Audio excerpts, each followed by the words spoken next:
Shalom sahabat Kabari, senang sekali kita dapat bertemu kembali. Saya percaya bahwa Tuhan senantiasa menyertai kita, memberikan kekuatan yang baru setiap hari dan memberikan bagi kita kemampuan untuk melakukan semua aktivitas kita, menjalani hari-hari kita untuk melakukan dan menyelesaikan segala pekerjaan yang dipercayakan bagi kita.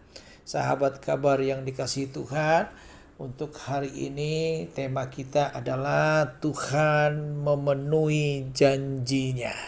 Sahabat kabar yang dikasihi Tuhan, kalau mendengar tema ini mungkin ada beberapa di antara kita bertanya, apakah mungkin Tuhan memenuhi janjinya di masa-masa sulit seperti yang sudah diprediksi oleh beberapa orang. Tahun 2023 adalah masa yang lebih sulit dibanding tahun-tahun sebelumnya. Sahabat kabar yang dikasihi Tuhan, kabar baik yang perlu kita pahami adalah bahwa Tuhan memenuhi janjinya di dalam Alkitab. Kebanyakan itu semua terjadi di masa-masa sulit, bukan di masa-masa tenang, bukan hanya di masa-masa orang itu sedang berkecukupan, tetapi ketika bangsa Israel, orang-orang pilihan Tuhan, orang-orang yang dipercaya Tuhan sedang mengalami masa-masa sulit.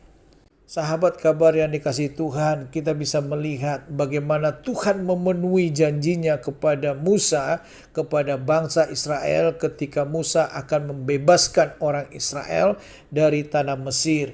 Itu semua Tuhan kerjakan di masa-masa sulit, di mana Firaun tidak mengizinkan bangsa itu untuk pergi meninggalkan tanah Mesir. Dan saya mau berkata kepada kita, justru di dalam masa-masa sulit itulah Tuhan bekerja. Tuhan memenuhi janjinya, apa yang dijanjikannya kepada Musa untuk membawa bangsa itu keluar dari tanah Mesir untuk beribadah kepada Tuhan Allah mereka. Dan itu kita tahu bersama terjadi, dan yang melakukannya adalah Tuhan. Sahabat kabar yang dikasihi Tuhan, pada hari ini saya akan bacakan ayat yang menjadi pegangan kita, bagaimana supaya kita bisa mengalami bagaimana Tuhan memenuhi janjinya dalam kehidupan kita. Sudah tentu ada yang harus kita lakukan. Saya akan bacakan dari Kejadian 18 ayat 19.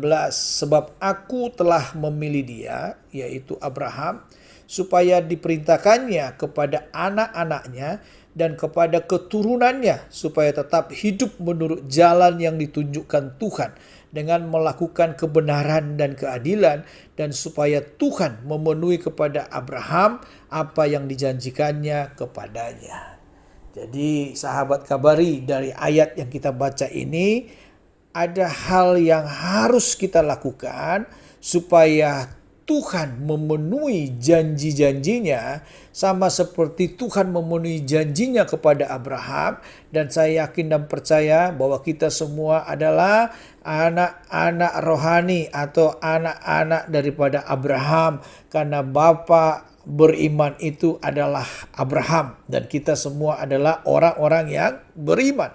Dan saya mau berkata kepada kita semuanya, untuk memenuhi janjinya kepada Abraham, ada yang harus dilakukan, yaitu dengan cara supaya Abraham mengajarkan kepada anak-anaknya dan kepada keturunannya supaya tetap hidup menurut jalan yang ditunjukkan Tuhan dengan melakukan kebenaran dan keadilan.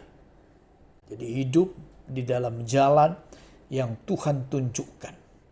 Mereka berjalan di situ, dan mereka tetap ada di dalam jalan Tuhan, jalan-jalan yang Tuhan tunjukkan melalui firman-Nya, melalui perkataannya, melalui perintah-perintahnya. Dan mereka harus melakukan kebenaran dan keadilan. Maka janji Tuhan akan digenapi di dalam kehidupan Abraham. Sebab dikatakan dalam kalimat berikutnya, dan supaya Tuhan memenuhi kepada Abraham apa yang dijanjikannya kepadanya. Sahabat kabar yang dikasihi Tuhan, kita tahu bersama bahwa kehidupan daripada anak-anak Abraham dan keturunannya, jika mereka melenceng atau tidak berada di jalan yang ditunjukkan Tuhan, maka janji-janji Tuhan tidak dipenuhi dalam kehidupan mereka. Tetapi ketika mereka ada di jalan yang ditunjukkan oleh Tuhan, mereka hidup benar dan mereka berlaku adil, maka Tuhan memenuhi janji-janjinya kepada anak dan keturunan daripada Abraham.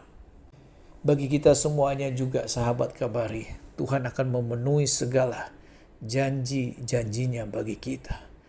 Tapi kita harus tetap hidup menurut jalan yang ditunjukkan Tuhan. Kita hidup benar dan kita melakukan keadilan. Saya percaya kalau kita melakukan kebenaran firman Tuhan ini, kita akan melihat bagaimana Tuhan memenuhi janjinya. Meskipun keadaan sulit, tetapi percayalah bahwa Tuhan yang memelihara kita, bahwa Tuhan yang sanggup memenuhi janjinya, bahwa Tuhan yang sanggup untuk memberkati kita, bahwa Tuhan yang sanggup untuk membuka pintu-pintu yang tertutup, bahwa Tuhan yang sanggup untuk menolong kita, bahwa Tuhan yang sanggup untuk menyembuhkan bagi kita yang sedang sakit, bahwa Tuhan yang sanggup memberikan pengharapan-pengharapan yang baru, yang luar biasa di dalam kehidupan kita, bahwa Tuhan sanggup untuk memenuhi segala harapan-harapan kita itu, dan bahwa Tuhan sanggup untuk memberkati usaha dan pekerjaan kita, dan bahwa Tuhan sanggup juga untuk memelihara, menyertai dan memberkati kehidupan rumah tangga kita dan kehidupan pribadi kita. Mari kita tetap hidup menurut jalan yang ditunjukkan Tuhan.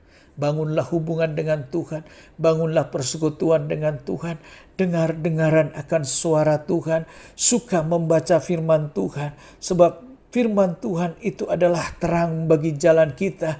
Firman Tuhan itu adalah petunjuk bagi kita, supaya kita tetap ada di jalannya Tuhan. Percayalah, Tuhan akan memberikan bagi kita kekuatan untuk bisa berlaku benar dan berlaku adil. Saya yakin dan percaya, meskipun sulit, tetapi kita harus percaya Tuhan Sang Pencipta sanggup untuk menolong dan memberkati kita di masa-masa sulit. Amin. Mari kita berdoa. Bapa di surga, terima kasih buat kebenaran firman-Mu. Tuhan, berikan bagi kami hikmat, kekuatan, dan juga kemampuan supaya kami tetap hidup di jalan yang Tuhan tunjukkan bagi kami. Berikan bagi kami pengertian demi pengertian ketika kami membaca firman-Mu, supaya kami paham apa yang Tuhan mau untuk kami lakukan, dan berikan bagi kami kemampuan Tuhan untuk melakukan kebenaran dan keadilan. Dan kami yakin dan percaya, ketika kami melakukan itu semuanya, maka Tuhan akan memenuhi janji-janji Tuhan dan memberkati kami, menyelamatkan kami, melindungi kami, dan juga menyertai kami. Terima kasih Bapa, berkat-Mu bagi kami semuanya. Dalam nama Tuhan Yesus, haleluya. Amin.